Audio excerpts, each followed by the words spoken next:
आज के लेक्चर की शुरुआत हम कर रहे हैं बीटा डीके का एक और तरीका होता है। कल हमने दो पढ़े थे, बीटा नेगेटिव और बीटा पॉजिटिव। बीटा नेगेटिव में तो क्या बाहर निकलता है, जो एक नया पार्टिकल जो नाम हमने सुना वो था एंटी न्यूट्रिनो। बीटा पॉजिटिव में न्यूट्रिनो। तो न्यूट्रिनो बाहर निकलने की एक और प्रोसेस सामने आई। क्या थी वो प्रोसेस? उसको नाम दिया जाता है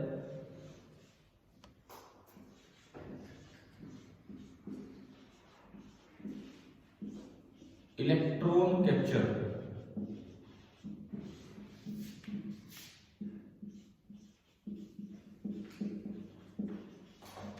के कैप्चर, के सेल से इलेक्ट्रॉन को कैप्चर करना, दिस इज कॉल्ड के कैप्चर।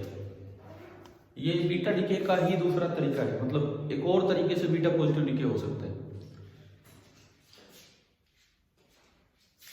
किस तरह से होगा सुनो। ये न्यूक्लियस है एक्स जेड ए, तो इसके अंदर जेड तो होंगे प्रोटॉन्स और ए माइनस जेड क्या होंगे, न्यूट्रॉन। ठीक है, ये भी अंदर घूम रहे होते हैं, इनकी भी अपनी क्वांटम स्टेट्स होती है, अंदर ऑर्बिट होते हैं। अब खाली न्यूक्लियस तो होता नहीं है, एटम तो होता ही है। तो ये पहला सेल जिसको हमने नाम दिया,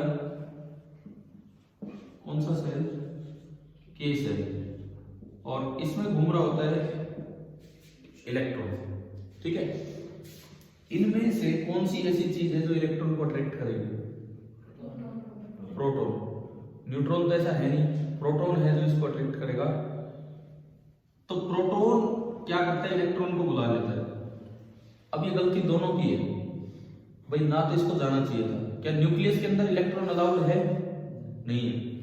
ना प्रोटॉन को बुलाना चाहिए था, ये उनके लिए ये इलाका ही नहीं है, तो क्यों बुलाया? तो सजा तो दोनों को मिलेगी। ठीक है, क्या सजा मिलेगी? इस प्रोटॉन को बुला लिया जिसने इस इलेक्ट्रॉन को बुलाया, प्लस इलेक्ट्रॉन को बुला लिया, 1 1 नंबर में याद हो गए होंगे अब तक। तो इलेक्ट्रॉन के नंबर -1 और 0। और आप एक बार नंबर ऐड करके देखो, 1 - 1 कितना बना? 0, और 1 0 1, और ये क्या बन गया? न्यूट्रॉन। देखो, एक प्रोटॉन और एक इलेक्ट्रॉन खत्म होके इस प्रोसेस में क्या बना देते हैं? न्यूट्रॉन बना देते हैं। न्यूट्रॉन सेफ है, बिकॉज वो आगे किसी इलेक्ट्रॉन को अट्रैक्ट भी नहीं करेगा, तो आगे गलती दोबारा नहीं होगी। क्लियर है ना? ठीक है, लेकिन जब कभी प्रोटॉन न्यूट्रॉन में बदलता है तो न्यूट्रिनो बनता है कि एंटी न्यूट्रिनो? प्रोटॉन जब न्यूट्रॉन में बदलता है, आप देखो अपनी कॉपी में देख लो, कल वाला जो बीटा पॉजिटिव डीके है, बीटा पॉजिटिव डीके उसकी बेसिक इक्वेशन,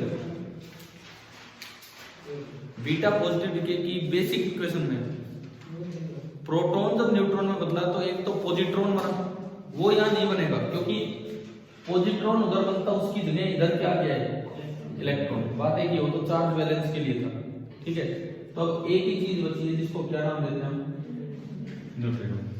तो ये प्रोसेस है, ये जो बेसिक इक्वेशन है इलेक्ट्रॉन कैप्चर की बेसिक इक्वेशन। अब अगर मैं न्यूक्लियर इक्वेशन की बात करूं, इलेक्ट्रॉन कैप्चर की न्यूक्लियर इक्वेशन, तो न्यूक्लियर इक्वेशन ये बनेगी कि कोई भी एक्स जेड ए था, कोई भी एक्स जेड ए था, इसमें एक इलेक्ट्रॉन आया होगा। अब देखो ये एक्स्ट्रा चीज आ गई, जितनी भी रेडियोएक्टिव रिएक्शन थी सब में एक ही रिएक्टेंट होता था और वो बस आगे जो भी बनता बन जाता है। लेकिन इसमें भूल मत जाना, इसमें साथ में क्या ऐड करना पड़ेगा? बाहर से इलेक्ट्रॉन। ठीक है,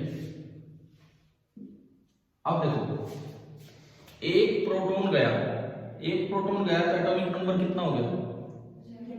Z-1। Z-1 होते ही तो एलिमेंट चेंज हो गया, एटॉमिक नंबर चेंज होते ही एलिमेंट चेंज हो गया, तो इसको हमने नाम दिया Y। ठीक है, एक न्यूट्रॉन एक्स्ट्रा आ गया तो ये कितना हो गया नंबर? A-Z+1। तो मास नंबर कितना होगा? A।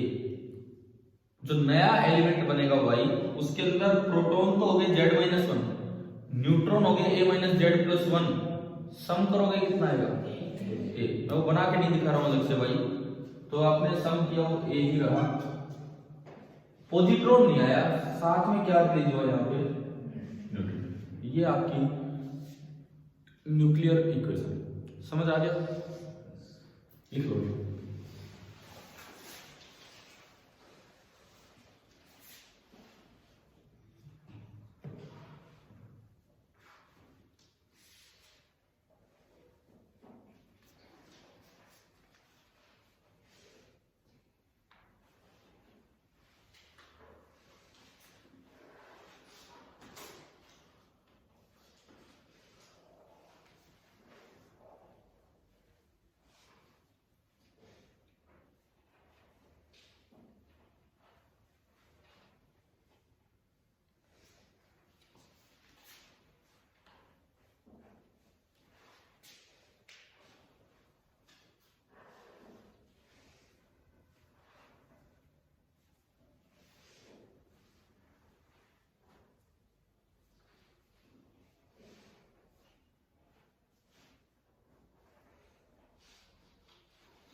इस चैप्टर का वैसे तो बेस्ट पार्ट और रेडियोएक्टिविटी ही है, इसी में ज्यादा समझने लायक काम है।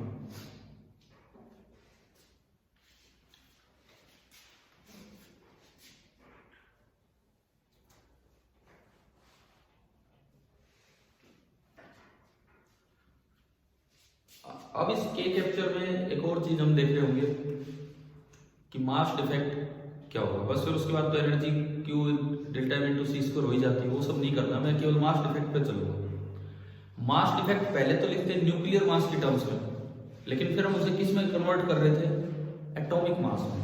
आप बताओ अगर आपको याद हो गया हो, बीटा नेगेटिव डीके में डेल्टा एम कितना है था, M x minus M Y, बस है ना, वो एटम के मास थे। बीटा पॉजिटिव में कितना है, M x minus M Y minus two M, है ना।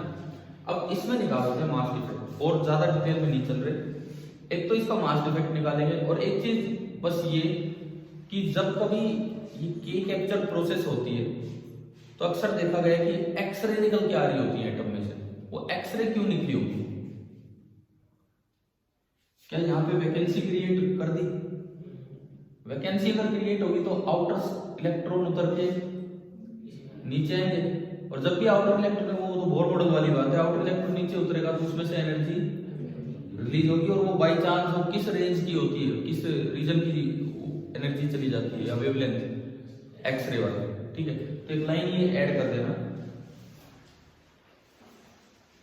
This process is generally followed, this process is generally followed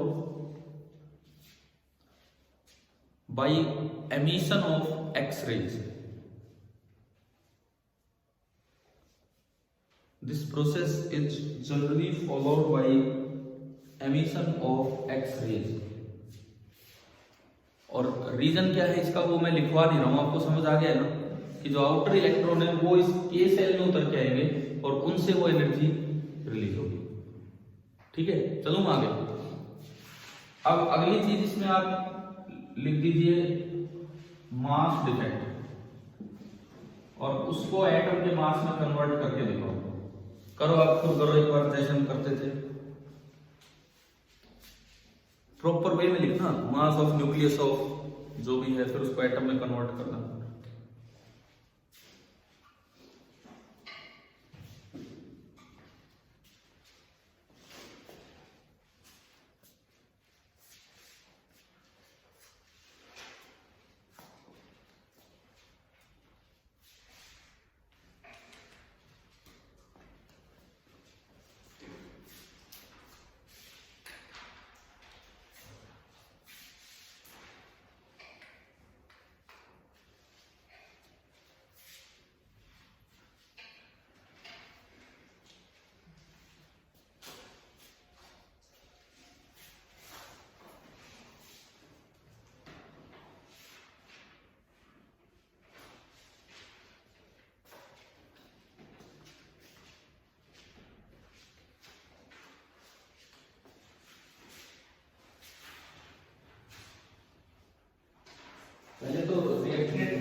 फिर प्रोडक्ट का मास लिखो।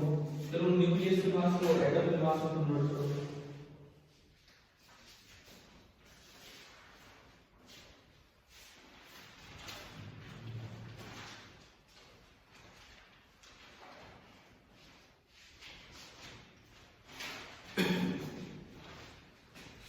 डेल्टा एम अगर मैं लिखूं, बार बार ये पीछे क्यों देखना पड़ रहा है?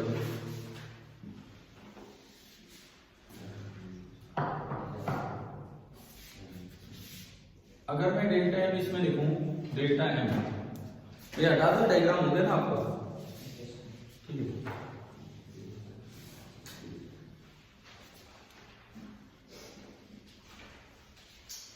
ये न्यूक्लियर इक्वेशन है जो अभी बोर्ड पे लिखी हुई है।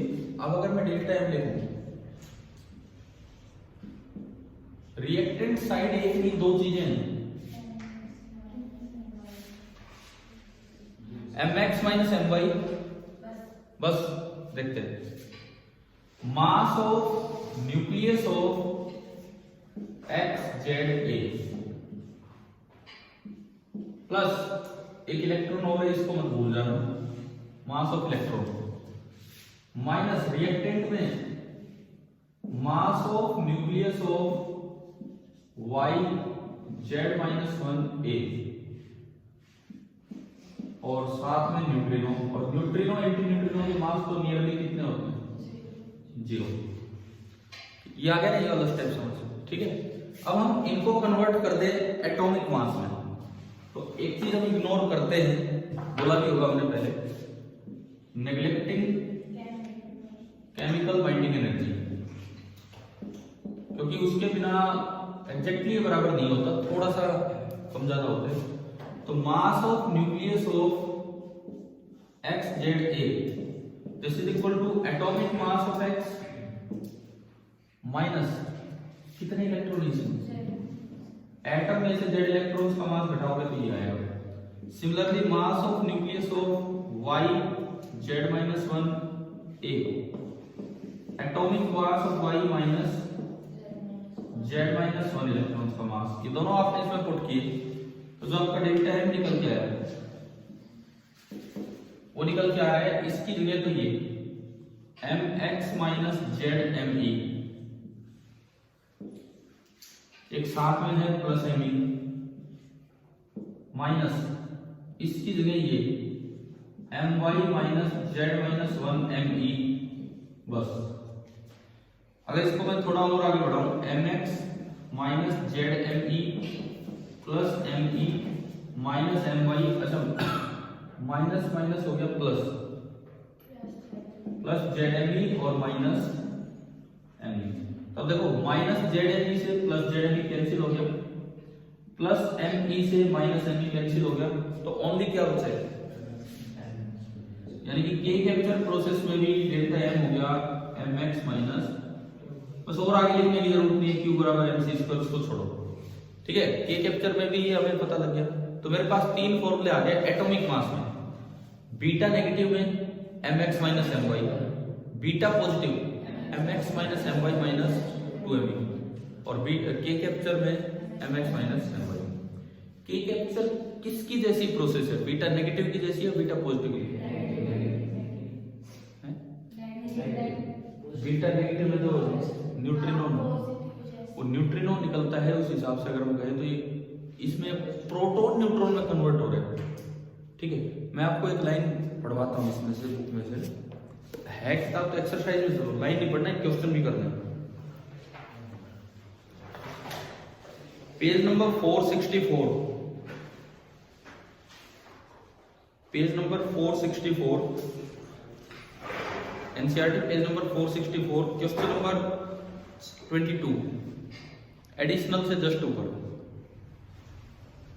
मिल गया ना, अगर किताब है आपके पास तो सुनिए, इसमें क्या लिखता है, फॉर द बीटा पॉजिटिव मतलब positron emission from a nucleus there is another competing process known as electron capture. एक और भी प्रोसेस होती है जिसको हम क्या नाम दे रहे हैं, इलेक्ट्रॉन कैप्चर। उसमें क्या होता है, electron from an inner orbit से K shell is captured by the nucleus and neutrino is emitted. अभी अभी पढ़ा हमने, ठीक है, मतलब ये लिखता है ये बीटा पॉजिटिव की ही कंपीटिंग प्रोसेस है। तो आपने जहां ये टॉपिक का नाम डाला था ना, हेडिंग डाली थी, कुछ ने हो सकता है मेंशन कर दिया हो, नहीं भी किया तो उसके साथ आप लिख सकते हो डैश लगा के, competing process for beta positive decay, COMPETING, competing process for beta positive decay.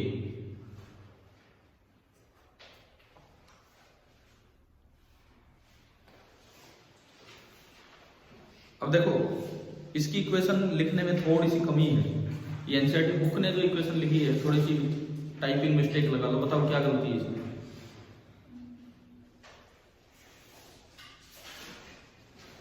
बताओ ये क्या गलती है इसमें? इलेक्ट्रॉन पॉजिटिव, हाँ वो गलती से पॉजिटिव दिखा दिया, वो ऊपर माइनस आएगा, पॉजिट्रॉन नहीं है वो, इलेक्ट्रॉन को कैप्चर किया। अगर दूसरी साइड होता तो पॉजिट्रॉन होता, जो बीटा पॉजिटिव डिके हो रहा।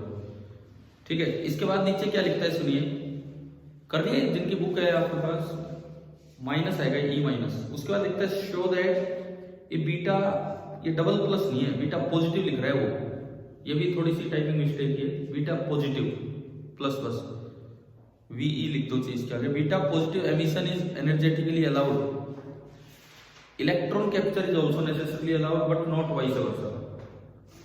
अब ये कह रहा है कि अगर किसी इक्वेशन में, किसी रिएक्शन में अगर बीटा पॉजिटिव स्पॉन्टेनियस है तो पक्की बात है इलेक्ट्रॉन कैप्चर भी स्पॉन्टेनियस होगा, लेकिन अगर इलेक्ट्रॉन कैप्चर स्पॉन्टेनियस है तो जरूरी नहीं कि बीटा पॉजिटिव रिएक्शन का स्पॉन्टेनियस हो। तो आप इसे केवल ये लास्ट लाइन ऊपर, तो इसने बस ये बताया कि के कैप्चर होता क्या, वो मैंने आपको बता दिया।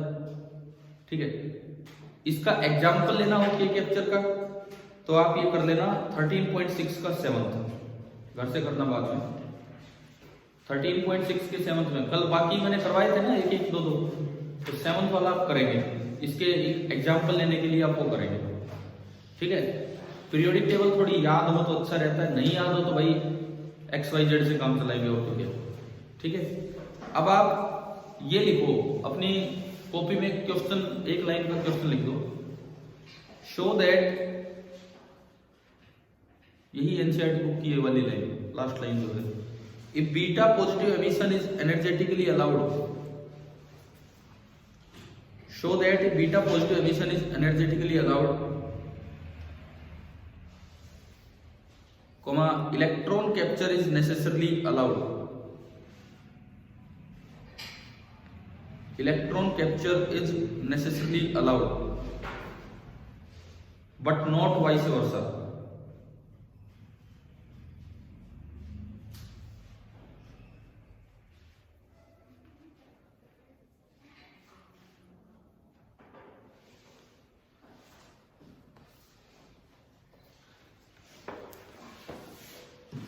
कोई भी रिएक्शन एनर्जेटिकली अलाउड तब होती है जब उसका डेल्टा एम पॉजिटिव हो, जब रिएक्टेंट का मास ज्यादा हो और प्रोडक्ट का मास कम हो। क्यू का फॉर्मूला क्या होता है, delta m into c square. अगर क्यू पॉजिटिव आ रहा है तो मतलब इस रिएक्शन में एनर्जी रिलीज होगी, अगर क्यू नेगेटिव आ रहा है तो मतलब आपको एनर्जी देनी पड़ेगी, तो वो स्पॉन्टेनियस नहीं है। ठीक है, वो तो डेल्टा एम पे ही डिपेंड करेगा। तो आपके लिए आसान है ये सवाल, अगर आप एग्जाम में आ गए कैसे करेंगे, बोर्ड एग्जाम में आ गया या किसी और एग्जाम में कहीं भी आ गया, आप अपनी दो प्रोसेस लिखो, एक तो बीटा पॉजिटिव डिके और एक साइड लिखेंगे के कैप्चर। पहले मैं आता हूं इक्वेशन पे, बीटा पॉजिटिव की इक्वेशन क्या होती है, तो ना उस पे न्यूक्लियर इक्वेशन पे आता हूं, वो बेसिक प्रोसेस, जो बेसिक प्रोसेस होती है। न्यूक्लियर इक्वेशन की अगर मैं बात करूं, x z a,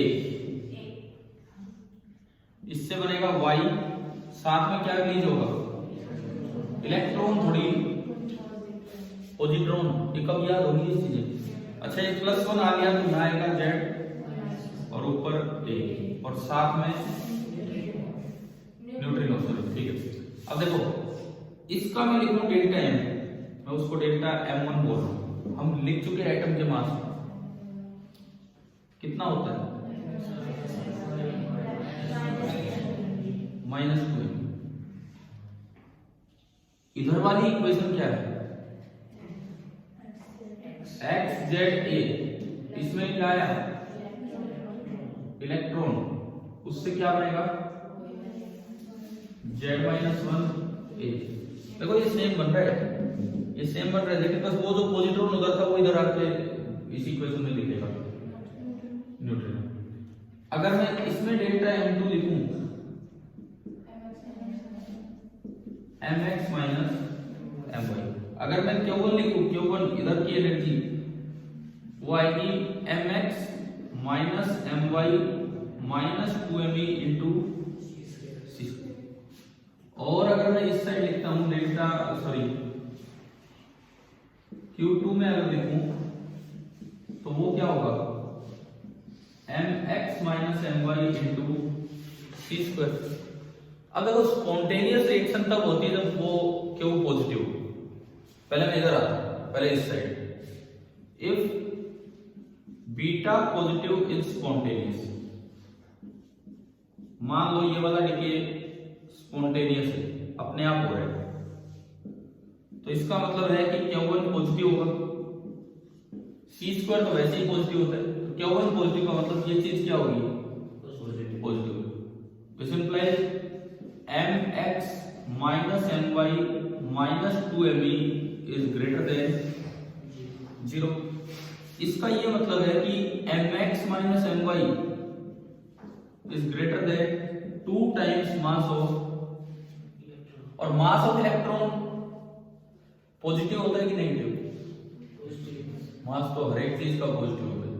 तो ये नंबर कई बार क्या होता है कंफ्यूजन, इलेक्ट्रॉन नेगेटिव होगा, मास थोड़ी नेगेटिव होता है। ये जो नंबर है ये एक पॉजिटिव नंबर से बड़ा है, तो ये पॉजिटिव हो गया कि नहीं? और अगर fx माइनस my पॉजिटिव है तो Q2 भी क्या हो गया पॉजिटिव। यानी कि यहां से मैं बोल सकता हूं कि Q2 इज पॉजिटिव। तो आप बताओ, एक पार्ट प्रूव हो गया कि if beta positive is energetically allowed, अगर Q1 पॉजिटिव है तो Q2 अपने आप क्या होगा पॉजिटिव। यानी कि अगर किसी न्यूक्लियस में ये एमिशन हो रहा है तो पूरे चांस है कि वो वाला भी होगा। समझ आ गया? दिस इंप्लाइज कि देखो यहां मैंने बोला बीटा पॉजिटिव स्पॉन्टेनियस है, दिस इंप्लाइज के कैप्चर इज आल्सो स्पॉन्टेनियस। के capture is also spontaneous but not vice versa. इसका क्या मतलब है? अब उधर चलो, मान लो के कैप्चर स्पॉन्टेनियस है, अब मैं इस साइड आया और मैंने माना कि भाई के कैप्चर जो है वो स्पॉन्टेनियस है। अगर के कैप्चर स्पॉन्टेनियस है तो कौन सा पॉजिटिव बोल सकते हैं? Q2 is positive. Q2 positive है तो इसका मतलब mx minus my is a positive number, this is greater than 0।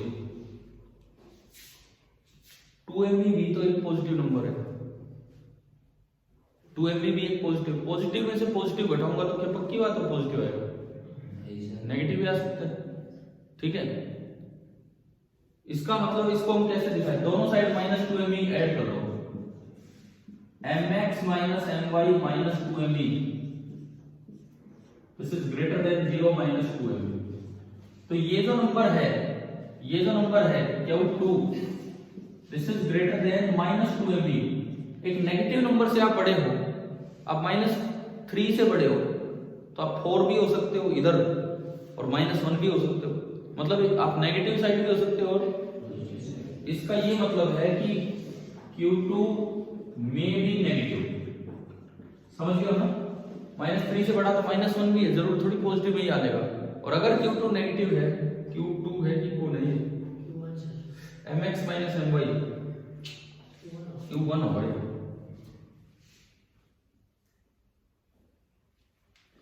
Q2 हम एक मिनट ये के कैपिटल स्पॉन्टेनियस, तो हमने इसको पॉजिटिव किया तो दोनों साइड ये भी हो गया। अच्छा, ये जो बना है अब ये कौन है? Q1।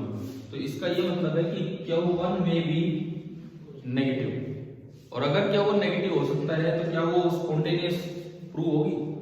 नहीं। इसका मतलब beta positive may not be spontaneous.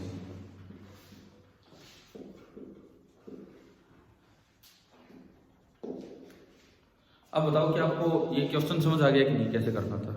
ठीक है।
चले आगे बढ़े।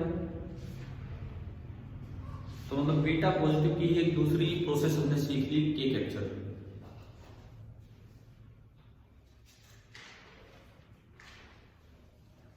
और इसका एग्जांपल वो जिन्होंने वाला आप कर लेना, उसकी इक्वेशन खुद लिख के देखना।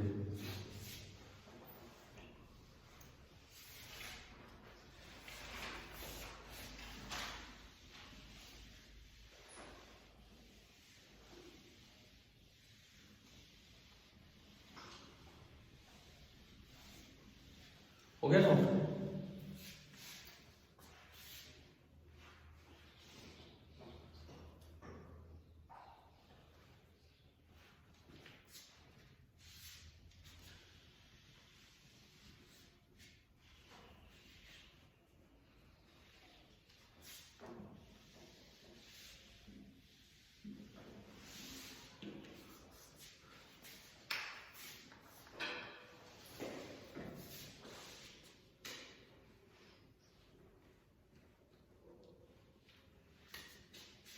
गामा डिके पे जाने से पहले यहां पे मैं आपको एक बात बताता हूं। ये कुछ सीरीज होती है, हम एक सीरीज याद रखते हैं, ऐसी तो कई सीरीज होती हैं। इनको बोलते हैं रेडिएटिव सीरीज।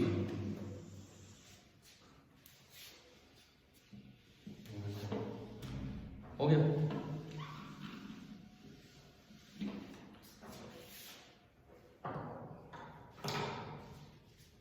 ये जो एक दिन शायद पहले भी बताया होगा, ये सामने वाले जो न्यूक्लियस जो बनता है उसको हम सन न्यूक्लियस नहीं बोल रहे, उसको क्या बोल रहे हैं? Daughter nucleus. मतलब ये आगे फिर डिके होगा, फिर आगे फिर डिके होगा। तो ये एक लंबी सीरीज चलती है जब तक कोई जाके स्टेबल ना हो जाए। ठीक है? तो इन सीरीज को बोला जाता है रेडिएटिव सीरीज। अब लिख लो एक लाइन यहां पे, the daughter nucleus formed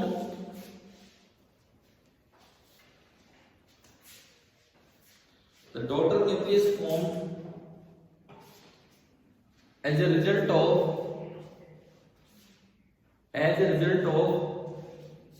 an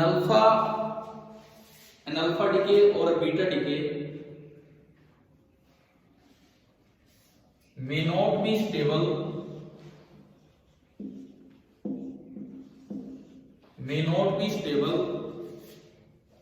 and undergo another decay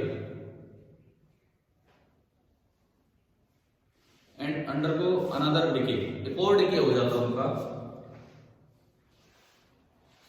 ठीक है? एक और डिके होता चलता रहता है। thus THUS, thus a series of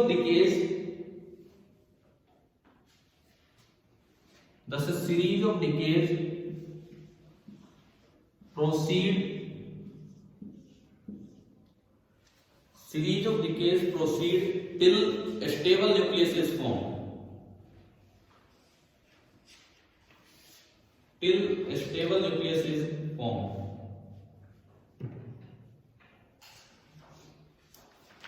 मैं आपको एक एग्जांपल देता हूं। एक सीरीज हम याद रखते हैं, इसी पे सवाल आ सकते हैं। यूं तो सीरीज कई है, इतनी सीरीज हम याद नहीं करते। इसको बोलते हैं uranium series. Uranium series, uranium 92 238 कितने डिकेज के बाद 1 2 5 2 1 2 1 जोड़ने के बाद कितने हो गए? 1 2 5 2 1 2 1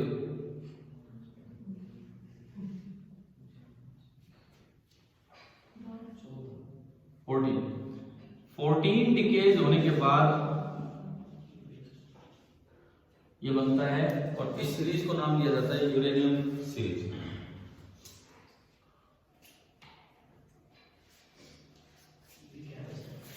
एक तो 5 और 1 तो ठीक है, ये भी याद कर दो, कोई इतना मुश्किल नहीं है।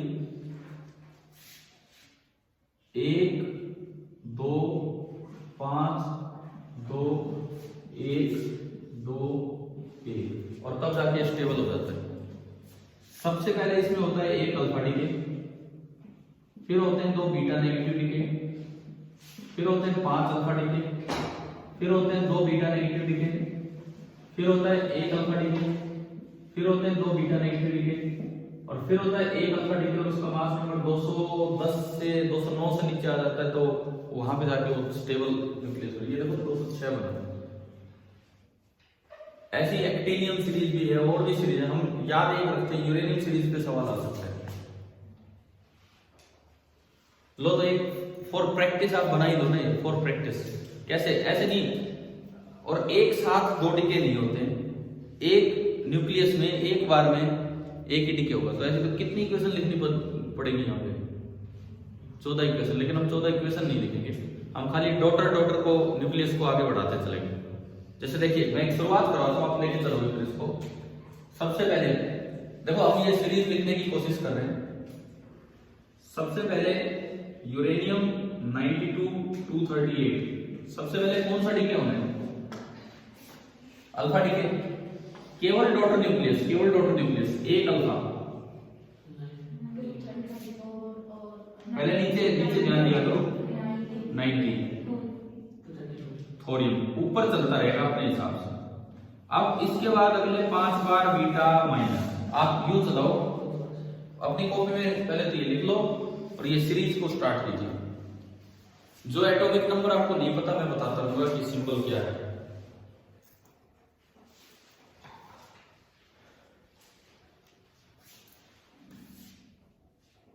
और कोई बाई प्रोडक्ट मत लिखना, केवल ये बना सकते हो।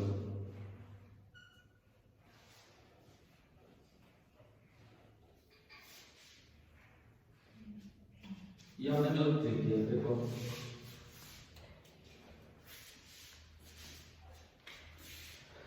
इसीलिए तो मैं लिखवा रहा हूँ कि प्रैक्टिस से भी हो जाएगी कैसे बनाना है ना। दोनों मिला के लिखना ही गलत है। एक साथ 2 डिके कभी नहीं होते। एक न्यूक्लियस में एक बार में एक ही डिके होगा, ये हम अभी लॉज पे आएंगे उसमें पढ़ेंगे। एक साथ 2 डिके कभी नहीं होते। हाँ जी बताओ, इसके बाद एक बीटा माइनस डिके होगा, क्या बनेगा? 91 की 89, ये पूछ रहा हूं मैं। 89 यार, अभी तक ये चीजें हम नहीं याद कर पाए हैं तो दिक्कत ही हो जाएगी। बीटा नेगेटिव में एक इलेक्ट्रॉन निकलता है तो बदले में एक बढ़ता है नंबर, और ऊपर क्या रहेगा? सेम 91 नंबर होता है। अब आपको याद हो जाए तो अच्छा है। प्रोटेक्टिनियम, प्रोटेक्टिनियम का होता है, लेकिन उसका सिंबल हमारे लिए इंपॉर्टेंट है, और सिंबल क्या है? Pa। प्रोटेक्टिनियम बोलते हैं इसे।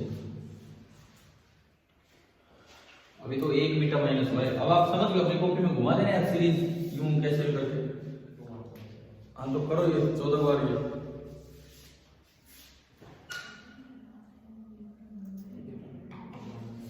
अब इसके बाद क्या आएगा? 92, एक और बीटा माइनस। अब 92 पता है किसका है? उससे तो शुरुआत ही हो रही है ना। और ऊपर क्या रहेगा बिल्कुल 234 सेम। अब चलाते चलो इसको।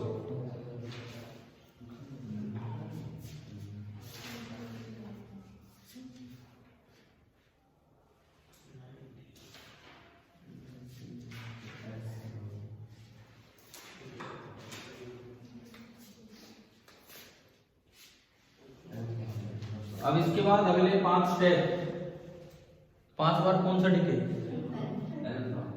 बताओ, नंबर बताओ। 90 किसका होता है? थोरियम का। और ऊपर 230। एक अल्फा हुआ है अभी तो 5 अल्फा होने हैं। इससे अगला 88 किसका है? नहीं पता, रेडियम Ra। और ऊपर 226 ये कोरल खड़ी है। ठीक है, इसके बाद बताओ, अभी तो 2 ही गए हैं। 86 किसका है पता है? रेडन Rn। और ऊपर 222। 4 कम करते चलो, अभी तो 3 अल्फा हुए हैं। एक और अल्फा, कितना हो गया नंबर? 84 किसका होता है? Polonium CO। पोलोनियम देखो ये मिलते जुलते हैं। प्रोटेक्टिनियम अलग है, प्लूटोनियम वो है जो मैंने कल बताया था, ध्यान है या भूल गए? और ये पोलोनियम, और ये ऊपर कितना होगा? 218। 1 2 3 4 अल्फा हो लिए। अब बताओ नंबर 82 किसका? क्यों नहीं पता है? क्यों नहीं पता बताओ, बोर्ड पे लिखा हुआ है। पीवी का ये तो बनना ही है, लास्ट जाके तो यही बनना है ना, तो लेड। अब कई बार बच्चा यही सोच के चलता है, नहीं पता, वो यही आके अटक जाता है। 90 बनाया, 90 बनाया, बस 92 किसका वही याद नहीं आता दोबारा। अरे 92 से तो शुरुआत की हमने। ठीक है, तो लेड का। और ऊपर कितना होगा? और अब आप समझो क्या है, अल्फा पूरे हो चुके हैं।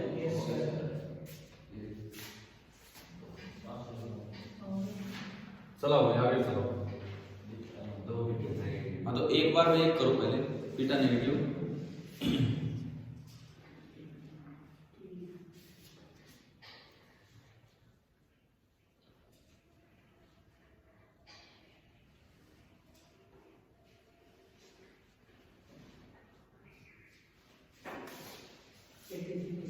अरे यार, हमने अल्फा डी के एक्सपेरिमेंट पढ़े थे, स्कैटरिंग एक्सपेरिमेंट।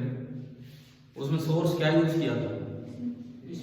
उसके साथ लिखा था, उसका नंबर 83 होता है। एक आपका बीटा नेगेटिव हुआ। देखो हम ये कर चुके हैं, ये कर चुके हैं, ये कर चुके हैं, अब इन पे आए। तो नीचे नंबर 1 पड़ेगा 83 और ऊपर सेम रहेगा। और 83 आपको याद होना चाहिए किसका होता है? बिस्मथ का। सीरीज करवाने का एक पर्पज ये भी है कि कुछ नंबर भी याद हो इस बारे में। ठीक है, इसके बाद 84 एक और बीटा माइनस, एक और बढ़ा दो। 84 किसका? हाँ वो आ चुका सीरीज में, पोलोनियम। लो भाई 2 ही हो गए। इसके बाद एक अल्फा 82 किसका? लेड का। और ऊपर 210। ठीक है, ये भी हो गया। उसके बाद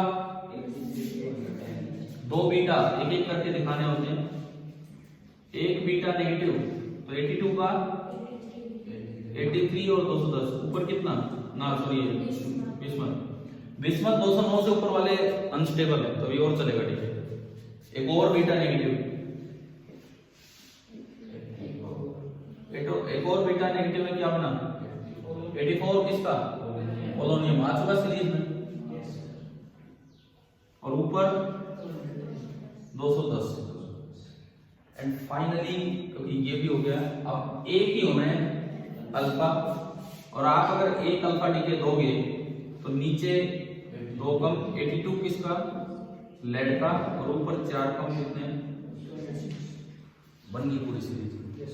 हम एक सीरीज याद रखते जाएं, क्वेश्चन अगर सीरीज पे आएगा तो यूरेनियम सीरीज पे आता है, ठीक है। और सीरीज, एक्टिनियम सीरीज, उन सब पे क्वेश्चन नहीं आते। लेकिन इससे एक तो सीरीज का पर्पस क्या है कि डॉटर न्यूक्लियर स्टेबल नहीं होता, वो लंबे समय तक चलता ही रहता है, ठीक है, अगला अनस्टेबल, अगला अनस्टेबल, समझ गए हो। तो ये इस तरह से होने बनाएगी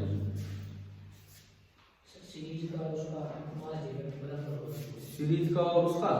आप उसमें क्या होगा, फिर आप लिखोगे इकट्ठे करके तो लिख नहीं पाओगे कि कई तो अल्फा डीके हो गए, इतने अल्फा पार्टिकल निकले।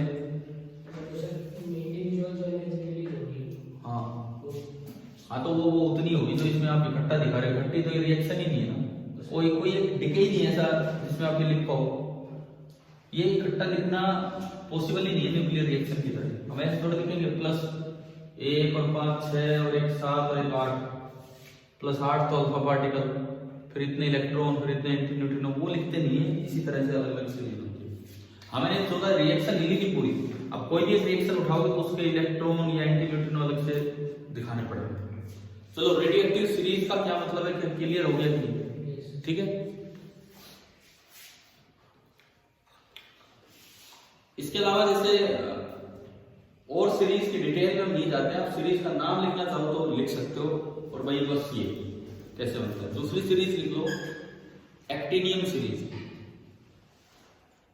एक्टिनियम सीरीज वो यूरेनियम 235 से स्टार्ट होती है, यूरेनियम 92 235,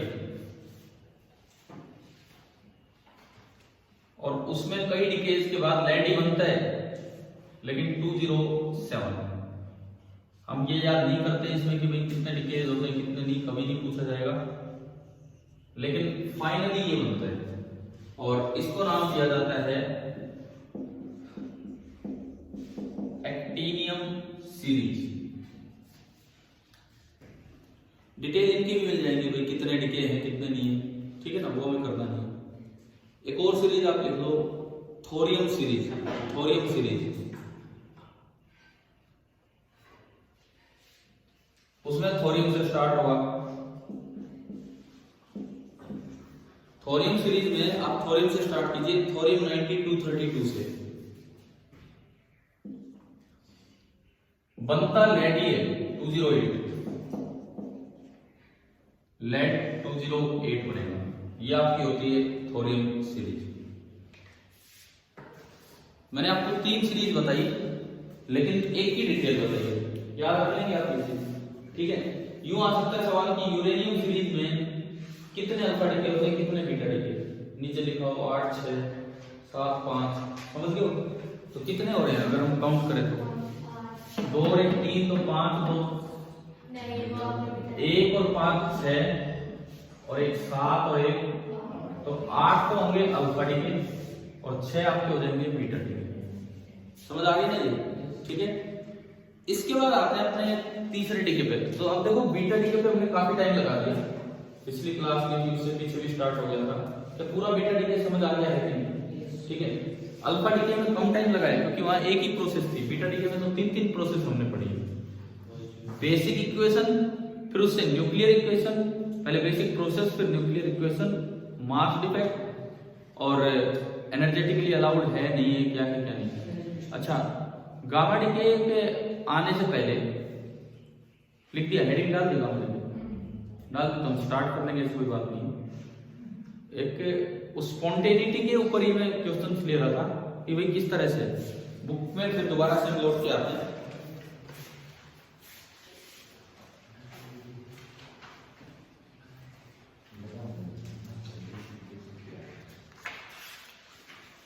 आपका अल्फा डीके है पेज नंबर 449 पे,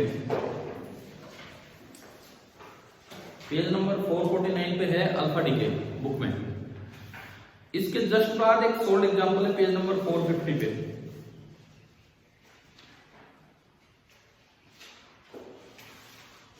अभी मैं आता हूं उस पे, एक बार मैं एक क्वेश्चन पे आता हूं जो बोर्ड एग्जाम के लिए एक अच्छा क्वेश्चन है कि ये पूछ लिया जाता है कि why the neutrinos and anti neutrinos are hard to detect. Question लिख लो, क्वेश्चन ही बना दो,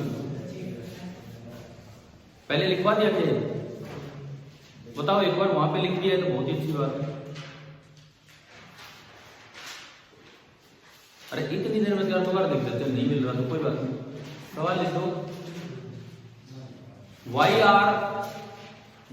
are nu and nu bar, symbol बना देना, why are nu and nu bar hard to detect.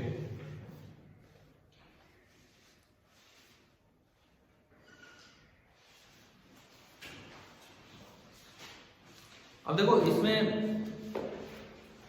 कुछ जगह ये लिख दिया जाता है कि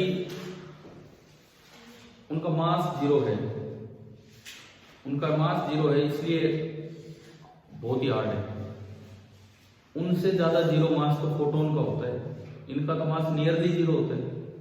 फोटोन का मास तो एग्जैक्टली 0 होता है, रेस्ट मास। क्या फोटोन हम डिटेक्ट कर देते हैं कि नहीं? लाइट, हमारी आंखें लाइट, तो जब बिल्कुल ही 0 मास वाले डिटेक्ट हो रहे हैं तो ये तो कोई जवाब ही नहीं हुआ इसमें। हाँ ये बताया था ना मैंने। अब देखो आपकी बुक में मैं एक लाइन पढ़ता हूं पहले, न्यूट्रिनो और वही बात एंटी न्यूट्रिनो के लिए भी है। They are neutral particle with very small possibly even 0 mass compare to the electron. इनका मास बहुत ही कम है, लेकिन आगे लिखता है they have only weak interaction with other particles, so they are very difficult to detect since they can penetrate large quantity of matter even earth without any interaction। समझ आ? ये बताया था मैंने कि धरती में नहीं बताया तो सुनो, न्यूट्रिनो एंटी न्यूट्रिनो ऐसे पार्टिकल हैं ये इंटरेक्ट ही नहीं करते मैटर के साथ। धरती में एंटर कर गए तो हो सकता है दूसरी साइड से बाहर भी निकल जाए, दूसरी साइड कोई और ही देश होगा, समझ रहे हो? तो लिख दो इसका जवाब, आप लिख दीजिए वैसे अपनी कॉपी में भी कि these particles have weak interaction, WEAK, these particles have weak interaction with other particles, दूसरे पार्टिकल्स के साथ इसका इंटरेक्शन काफी कम है। so they are difficult to detect, so they are difficult to detect because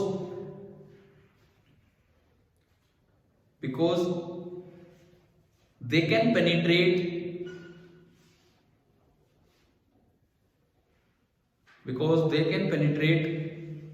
large quantity of matter,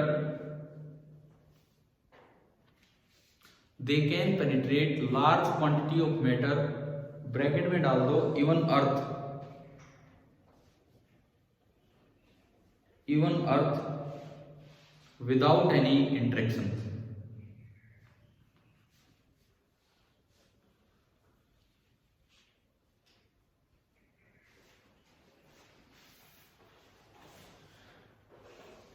हो गया ये सवाल। एक और सवाल मैं आपसे पूछता हूं यहां पे कि प्रोटॉन का न्यूट्रॉन में कन्वर्जन, ये खाली न्यूक्लियस के अंदर ही होता है, न्यूक्लियस के बाहर भी पॉसिबल है। शुरू में जब ये बीटा डी के शुरू किया तो मैंने इक्वेशन लिखवाई थी outside the nucleus. Outside the nucleus एक ही प्रोसेस हो रही थी, न्यूट्रॉन किस में कन्वर्ट हो रहा था? प्रोटॉन में, क्योंकि न्यूट्रॉन का मास थोड़ा ज्यादा होता है और प्रोटॉन का कम। लेकिन इनसाइड द न्यूक्लियस दोनों प्रोसेस चलती रहती। तो ये भी सवाल आ सकता है कि भाई कौन सी प्रोसेस ऐसी है जो, ये इसमें दिया है आगे बुक में आपकी थ्योरी पार्ट में ना, आगे लिखा है, एक लाइन लिखी है बस, देखो बीटा डी के एंड में, note that while a free neutron decays to a proton, एक फ्री न्यूट्रॉन जो है वो प्रोटॉन में डिके कर जाता है, the decay of proton to a neutron is possible only inside the nucleus. बाहर ये पॉसिबल नहीं है क्योंकि प्रोटॉन का मास कम होता है, तो बाहर डेल्टा एम वगैरह पे दिक्कत आएगी, एनर्जेटिकली अलाउड नहीं हो। समझ आ गया ये वाला पॉइंट भी? ठीक है, ये बुक की यार एक एक लाइनों में मतलब क्वेश्चन बन रहे हैं, इस तरह की थ्योरी होती है इसकी। अब आप आइए एग्जाम्पल 13.6 पे। एग्जाम्पल 13.6 आपको क्या सिखाता है? Page number 450, example 13.6। देखो यहाँ बुक नहीं है तो घर पे जाके देख लेना, ठीक है? पेज नंबर 450 एग्जांपल 13.6 आपको क्या बता रहा है ये कि इन्होंने कोई रिएक्शन की बात की। Calculate the energy release during the alpha decay of uranium 92 238। मान लो ये पूछा है, ये यू ऊपर लिखा हुआ है आपकी बुक में भी, पता है इस बुक में ऑफ के बाद वो यूरेनियम ऊपर दिखा रखा है, या ऑफ के आगे लिखा हुआ यूरेनियम, ऑफ ही नहीं मतलब गायब हो, टाइप ही नहीं हो रहा कुछ इस बुक में। ठीक है, थोड़ी सी प्रिंटिंग मिस्टेक है, टाइपिंग मिस्टेक है। ये यूं पूरा कर लो अपना सवाल। Calculate the energy release during the alpha decay लिखा है ऑफ यू 92 238, वो है ही नहीं। आप वाली बुक में सही है, ये इस बुक में ऑफ के बाद कुछ नहीं है, हाँ वो ऊपर लिख दिया गया। ठीक है, सुनो ये तो आप कर ही लेंगे डेट टाइम निकाल के, लेकिन इसमें तो दूसरी एक और प्रोसेस है। Show that uranium 92 238 can not spontaneously emit A proton. आप इसे एक सवाल की तरह लिखो अपनी कॉपी में, इसे एक क्वेश्चन की तरह लिखो। Show that U92 238 can not spontaneously emit A proton. ये स्पॉन्टेनियसली अपने आप प्रोटॉन को एमिट नहीं कर पाएगा, ये हमें दिखाना है।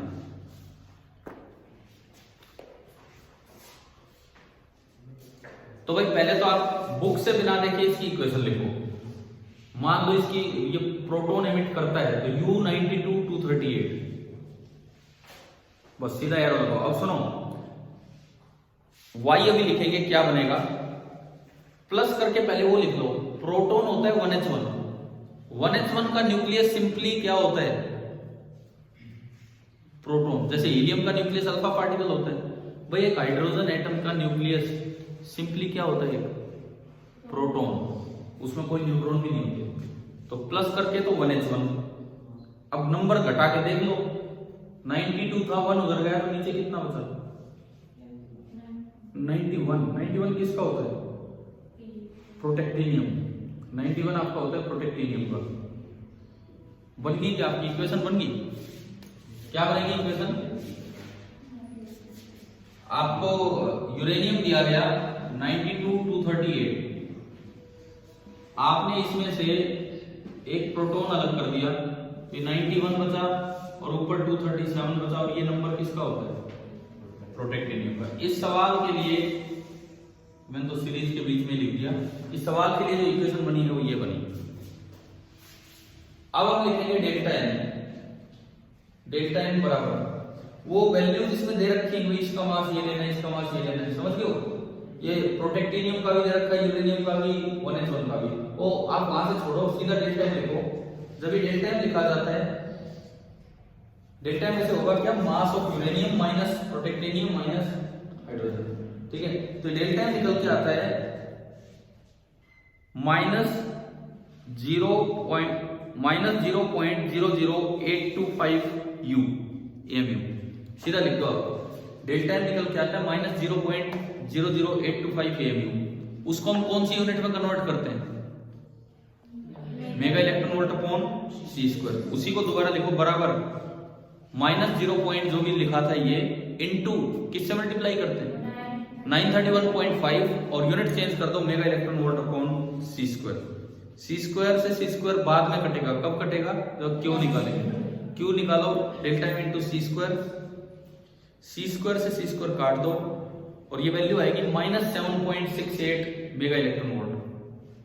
भाई क्वेश्चन बुक से देख लेना घर जाके, है ना, यहाँ नंबर अपना डाल देना, -7.68 मेगा इलेक्ट्रॉन वोल्ट ये आया। अब क्यू नेगेटिव आने का क्या मतलब है, और एक और चीज, अगर ये रिएक्शन करवानी है तो इतनी एनर्जी आपको देनी पड़ेगी। तो ये लाइन इसमें मेंशन कर दो आगे। So we have to supply an energy of 7.68 mega electron volt to uranium, to U nucleus, to U92 238 nucleus,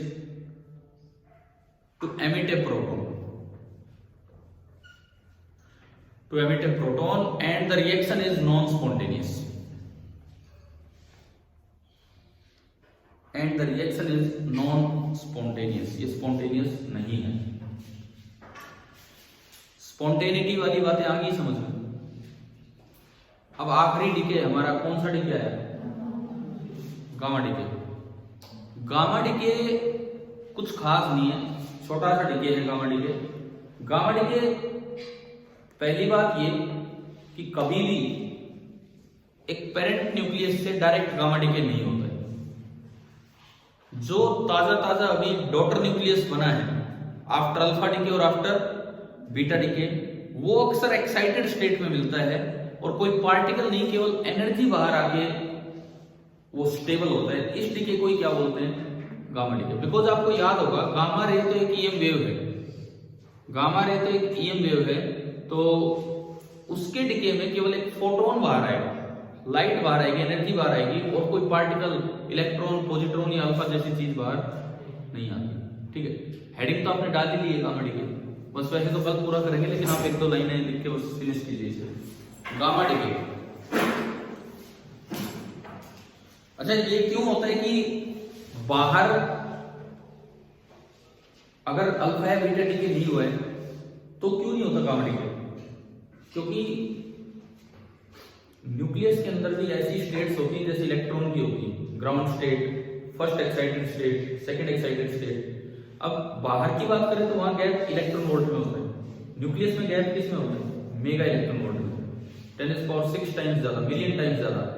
अब उतनी एनर्जी नॉर्मली न्यूक्लियस को मिल नहीं पाती है, तो पहले एक्साइट होगा तभी तो डी एक्साइट होकर गामा डीके देगा, तो उतनी एनर्जी मिल ही नहीं पाती है, तो नॉर्मली न्यूक्लियस अपनी ग्राउंड स्टेट में पड़े रहते हैं। लेकिन जब कभी अल्फा या बीटा डीके के बाद कोई न्यूक्लियस मिलता है तो एक्साइटेड स्टेट में मिलता है और वो किस में कन्वर्ट हो जाता है? गामा। मतलब वो एक्साइटेड स्टेट में मिलेगा और फिर उससे एनर्जी रिलीज होगी जो गामा के रूप में है। इसको कंप्लीट कल करेंगे, आप दो लाइनें लिख के फिर चले जाना। ठीक है, the nucleons inside a nucleus, the nucleons inside a nucleus move in discrete quantum states,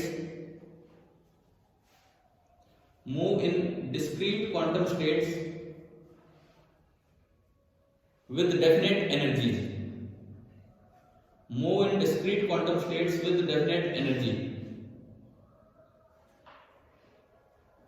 वही बात है, ग्राउंड स्टेट पे एनर्जी कम होगी और हायर एक्साइटेड स्टेट में एनर्जी ज्यादा होगी। लेकिन अब मेन बात है, जो एनर्जी गैप होगा इन अलाउड स्टेट्स का, वो किस रेंज का होता है? Mega electron volt. यू लिखो, the differences in the allowed energy levels, जो अलाउ कर रखे हैं, the differences in the allowed energy levels of a nucleus are of the order of mega electron volt, capital M छोटा e बड़ा v, are of the order of mega electron volt. So it is difficult to excite the nucleus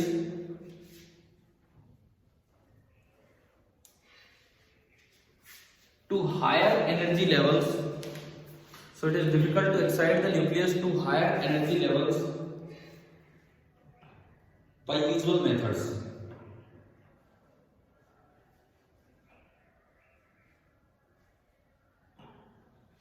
इसका क्या मतलब है? क्या normal एक nucleus बैठा है, क्या उससे गामा डीके होगा?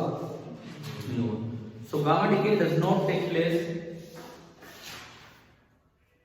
so gamma decay does not take place from ordinary nuclei.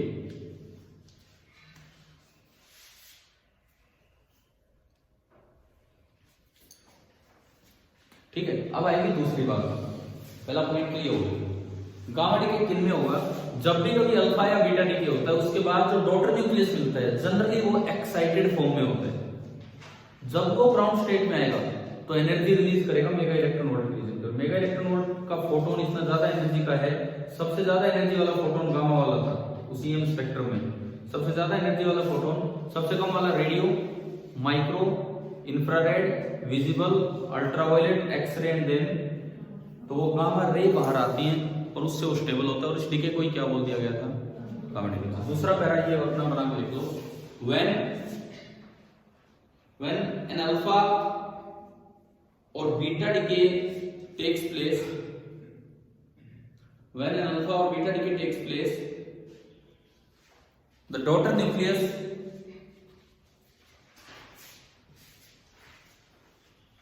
nucleus formed is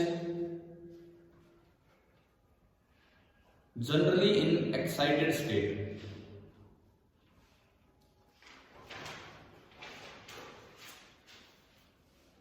Generally in excited state, ठीक है। It then comes to its ground state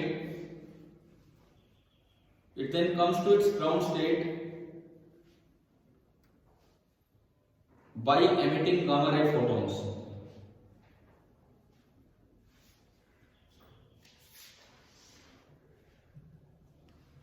And the process is called gamma decay.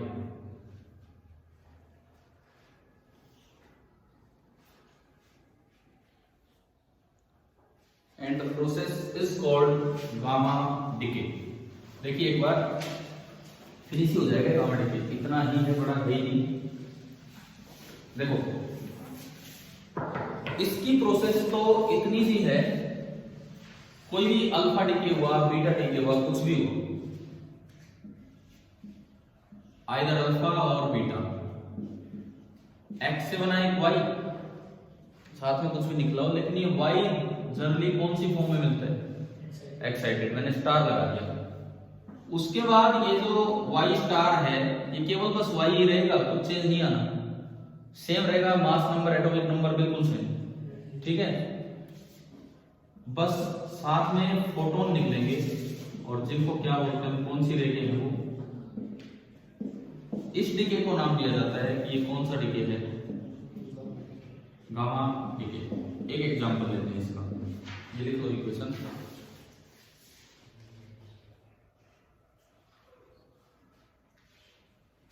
Cobalt में आप beta negative DK करवाओ पहले।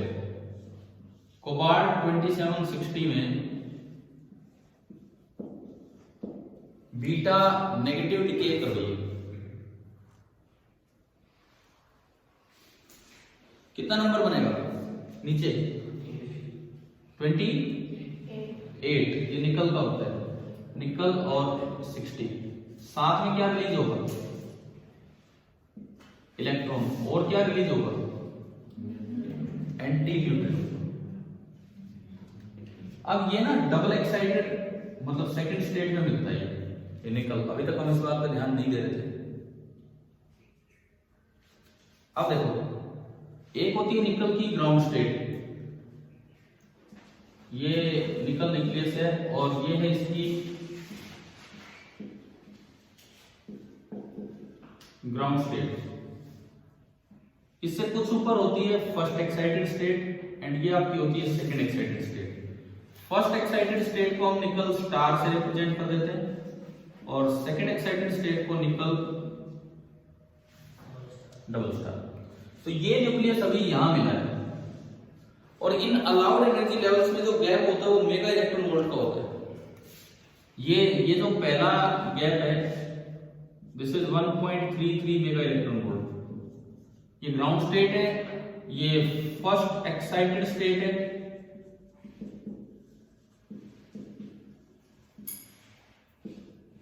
और ये आपकी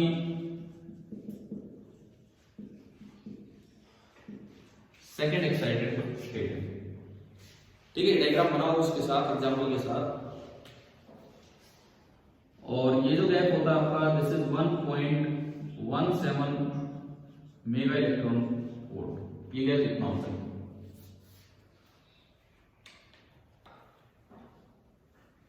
अब यहां से देखो तीन तरह के गामा डीके हो सकते हैं, तीन तरह के गामा फोटॉन्स बाहर मिल सकते हैं।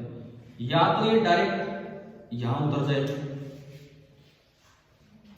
अगर ये डायरेक्ट यहां उतरता है तो जो आपको गामा रे फोटोन मिलेगा कितनी एनर्जी का मिलेगा, कितनी एनर्जी टोटल करके बताओ।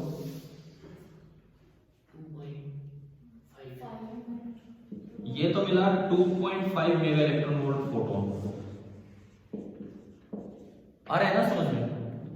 या फिर ऐसा होगा ये पहले यहां उतरे तो कितनी एनर्जी का फोटोन मिलेगा? 1.17 mega electron volt. And then ये यहां से यहां उतरे तो अब कितनी एनर्जी का मिलेगा? 3 तो भाई ये जो डिके हो रहे हैं ना, इनमें कोई पार्टिकल बाहर नहीं आ रहा, लाइट बाहर आ रही है, फोटोन बाहर आ रहे हैं। इन डिकेज को हम क्या बोलते हैं? Gamma decay. तो गामा डिके तो सबसे आसान चीज है। अब आप बताओ ये इसका लाइन स्पेक्ट्रम है कि कंटिन्यूस है? लाइन। क्यों? आप फिक्स एनर्जी बता पा रहे। अल्फा में कैसा स्पेक्ट्रम आया था? लाइन।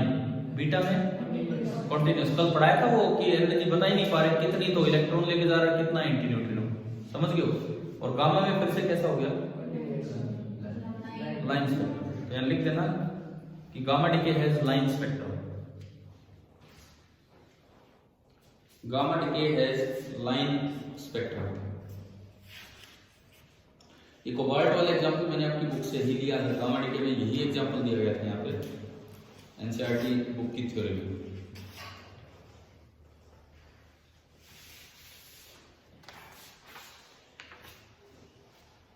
इस पे एक क्वेश्चन करना चाहें अगर आप गामा डिके पे, तो पेज नंबर 465 पे घर से करना। क्वेश्चन नंबर 29 अपनी बुक में नोटबुक नंबर लिख ले जाओ। पेज नंबर 465 क्वेश्चन नंबर 13.29 ये ट्राई करना। ठीक है, आधा पेज इसके लिए छोड़ दो। और एक सवाल मैं आपको दे रहा हूं, आप अपनी सूझबूझ से लिख के लाएंगे, नहीं भी लिख के लाओ तो रफ में कर देना। हमने तीनों डिके पढ़ लिए, अल्फा डिके, बीटा डिके और गामा डिके। अब इनका कंपैरिजन अच्छे से आना चाहिए, अल्फा रे का, बीटा रे का और गामा रे का। बीटा रे में बीटा नेगेटिव मान लो चाहे मतलब इलेक्ट्रॉन। तो एक क्वेश्चन ये लिख लो कि स्टेट द डिफरेंसेस